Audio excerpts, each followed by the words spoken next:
আল্লাহ রাব্বুল আলামিন ডাক দিয়া বলেন, ও ফেরেশতার দল, তারা আমি আল্লাহ তাআলাকে দেখে নাই, আমি আল্লাহ রাব্বুল আলামিনের বানানো জান্নাত দেখে নাই, আমি আল্লাহ রাব্বুল আলামিনের বানানো জাহান্নাম দেখে নাই। আমি আল্লাহ তাআলাকে না দেখিয়া, আমি আল্লাহ রাব্বুল আলামিনের বানানো জান্নাত না দেখিয়া, আমি আল্লাহ রাব্বুল আলামিনের বানানো জাহান্নাম না দেখিয়া তারা আমি আল্লাহ রাব্বুল আলামিনের কাছে জান্নাতের আশা করে আর জাহান্নাম থেকে মুক্তির আশা করে। যাও যাও, তাদেরকে সুসংবাদ জানায় দাও, আমি আল্লাহ তাদের নাম জাহান্নামের খাতা থেকে কাইটা জান্নাতের খাতার ভিতরে লেখা জান্নাতের মেহমান বানাইয়া জান্নাতের মধ্যে প্রবেশ করাই দিলাম। জোরে বলেন না সুবহানাল্লাহ, একটু জোরে করেন না সুবহানাল্লাহ। জোরে সুবহানাল্লাহ কইলে মহিলারা শুনলে শরম নাকি? জোরে করেন না সুবহানাল্লাহ।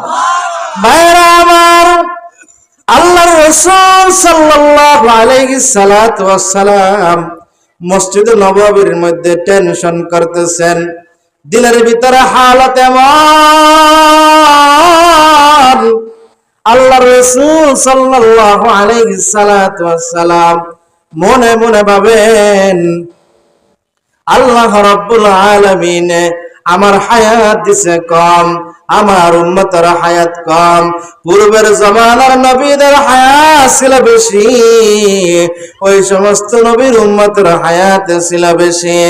আল্লাহর পয়গম্বর মনে মনে ভাবেন, এত অল্প সময়ে আমার উম্মত কিভাবে জান্নাত কামাই করবে, এত অল্প সময়ে আমার উম্মত কিভাবে জাহান্নাম থেকে মুক্তি পাবে। এবার বলেন তো, আল্লাহর পয়গম্বর যে মনে মনে এই কথা ভাবতেছেন, এই খবর কি আল্লাহ রাব্বুল আলামিনের জানার ক্ষমতা আসেনি? জোরে বলেন।